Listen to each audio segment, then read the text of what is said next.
आगे बढ़ते हैं। पिपलोदी से बड़ी खबर आपको बताते हैं। इस हादसे को लेकर जयपुर के बाद अब झालावाड़ में भी अनिश्चितकाल हड़ताल प्रदर्शन शुरू हो गया है। झालावाड़ जिले के पिपलोदी में स्कूल हादसा हुआ था। सरकारी सिस्टम के लिए लगातार मुसीबत बनता जा रहा है। सरकार और प्रशासन ने राहत की सांस ली ही थी कि नरेश मीणा बकरियों के साथ जयपुर के शहीद स्मारक पर जा पहुंचे और प्रदर्शन शुरू कर दिया। वहीं अब झालावाड़ में भी मामले पर बवाल फिर से शुरू हो गया है। भील समाज और अन्य लोगों ने रैली निकालकर रातों रात झालावाड़ मिनी सचिवालय के सामने अनिश्चितकालीन धरना लगा दिया और धरने पर बैठे लोगों की पीड़ितों के लिए उचित मुआवजे की मांग और सरकारी नौकरी की मांग हो रही है। झालावाड़ के मिनी सचिवालय के सामने धरने पर लोग जो बैठे हैं उनका कहना है कि पिपलोदी मृतक जो बच्चे हैं उनके परिजनों को 1-1 करोड़ रुपए और घायलों को 50-50 लाख रुपए का मुआवजा दिया जाए। संविदा पर नौकरी के बदले सरकारी नौकरी की मांग हो रही है ताकि परिवार वालों को संबल मिल सके।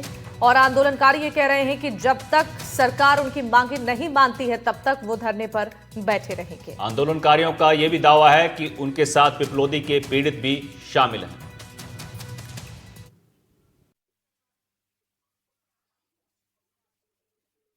सर, आज दिन तक हमारी मांगे वही भी है। उन पीड़ित बच्चों को 1 करोड़, घायल बच्चों को 50 लाख, परिजनों को एक टेंडर बेस पे नहीं, एक गाड़ी की नौकरी नहीं, एक सरकारी संविदा पे नौकरी दो उन्हें।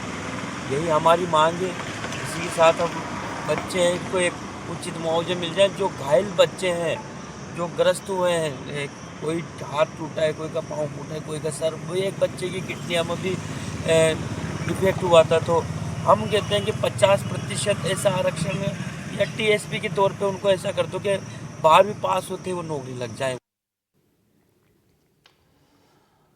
तो झालावाड़ से रियाज खान हमारे सहयोगी हमारे साथ जुड़ गए हैं। रियाज, एक तरफ जयपुर में नरेश मीणा धरने पर बैठे हैं और अब झालावाड़ में भी, पिपलोदी में भी ये प्रदर्शन जो है शुरू हो गया। धरने पर बैठे हैं लोग यहां पर। क्या इनसे प्रशासन की तरफ से कोई बातचीत की गई है?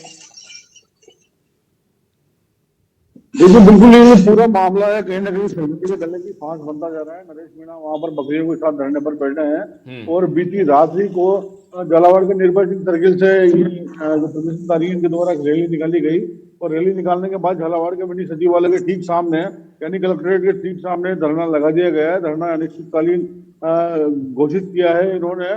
और इनकी जो मांगे हैं मैं बताना चाहूंगा आपको कि 2 करोड़ रुपए 2 करोड़ या 1 करोड़ रुपए मृतकों के लिए और 50 लाख रुपए घायलों के लिए। तो बस अभी जो प्रशासन ने संविदा पर जो नौकरियां दी हैं पीड़ित परिवारों को, उसके बदले सरकारी नौकरी देने की ये लोग मांग कर रहे हैं। अनिश्चितकालीन धरने की बात इन्होंने कही है। प्रशासनिक अगर दखल की अगर बात करें तो फिलहाल प्रशासन की तरफ से इनसे कोई वार्ता नहीं की गई है क्योंकि कल रात्रि को ये धरना शुरू हुआ है। अब जैसे ही कलेक्ट्रेट में गतिविधियां शुरू होंगी तो उसके बाद में यहाँ पर प्रशासनिक अधिकारियों की आमद रफ्त शुरू होगी।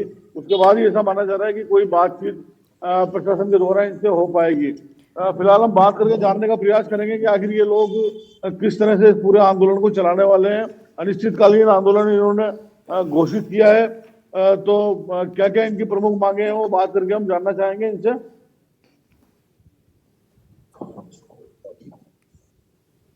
खड़े हो क्या क्या मांगे हैं आपकी? देखो, पिपलोदी की जो बच्चे शहीद हुए हैं हमारे, तो सभी समाज के बच्चे थे। उनको सरकार अभी 1.5-2 महीना हो गया, अभी तो कोई सुधि ले रही है और जितना मुआवजा दिया है वो ऊँट के मुंह में चीरा है। हमारी मांग है उन बच्चों को 1-1 करोड़ रुपए मिले, 10 बीघा जमीन मिले और सरकारी नौकरी मिले इस बच्चों को। तो ये मांगे कई दिनों से चल रही हैं लेकिन लगभग 11-11 लाख रुपए अभी तक उनको दे दिए गए हैं, लेकिन ये मांगे पूरी नहीं हो पा रही। तो अभी धरना कब तक जारी रहने वाला है आपका? ये जब तक पीड़ित बच्चों को न्याय नहीं मिल जाता, उनको जो हमारी मांग है वो पूरी नहीं हो जाती, अब अनिश्चित काल के लिए भूख हड़ताल पर बैठे हैं। अच्छा, प्रशासन ने कोई बात की है क्या अभी आपसे? प्रशासन ने कोई बात नहीं की हमसे। अभी हम कल 9 बजे बैठे थे, अभी तक कोई प्रशासन का कोई आदमी नहीं आया हमारे पास। तो देखिए, इनका साफ तौर पर कहना है कि कल रात को 9 बजे बैठे हैं, मांगे इन्होंने बताई नहीं है।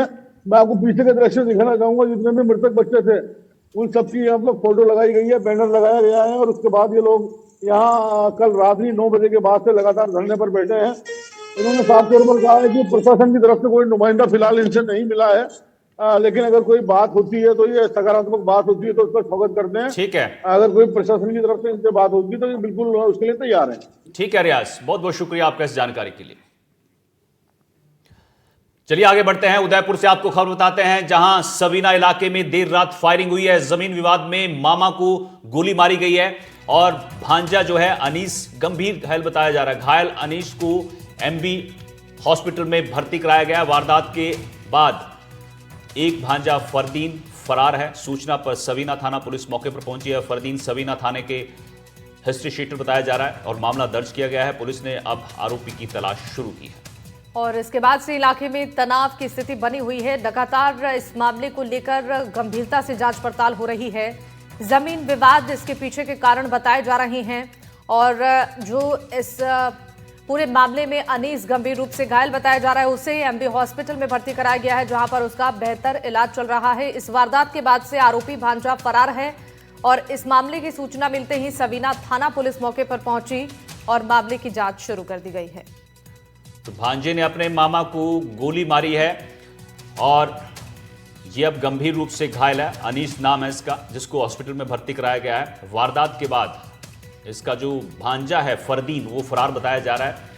सवीना थाना पुलिस मौके पर पहुंची थी। अब उन्होंने जांच शुरू की है पुलिस ने आगे, और जो आरोपी है फरार है उसको तलाशने की कोशिश जो है वो कर रही है पुलिस।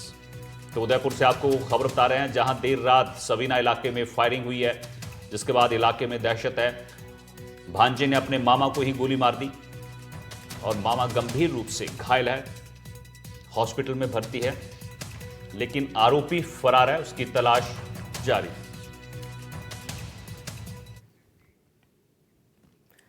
और अजमेर का 7 वंडर, कभी यहां पर घूमने वालों की भीड़ देखी जाती थी, लेकिन आज केवल यहां पर मलबे का ढेर है। सवाल यह है कि करोड़ों खर्च कर बनाए गए इस ड्रीम प्रोजेक्ट को आखिर ध्वस्त क्यों किया गया, जनता का पैसा बर्बाद क्यों किया गया, और जिम्मेदारों पर कार्रवाई कब होगी, ये बड़ा सवाल है।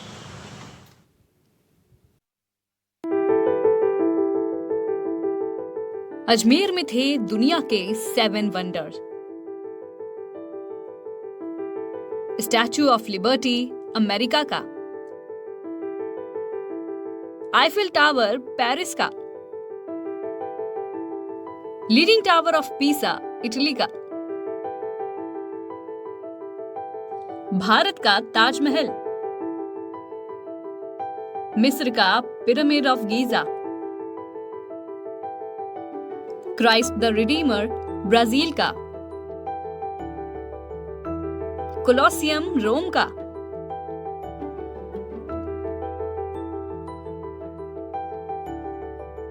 ये सब थे अजमेर के 7 वंडर पार्क में।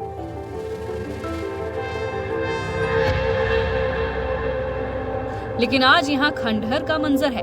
कभी शहर की शान बनने का सपना था, आज यहाँ मिट्टी का मलबा है।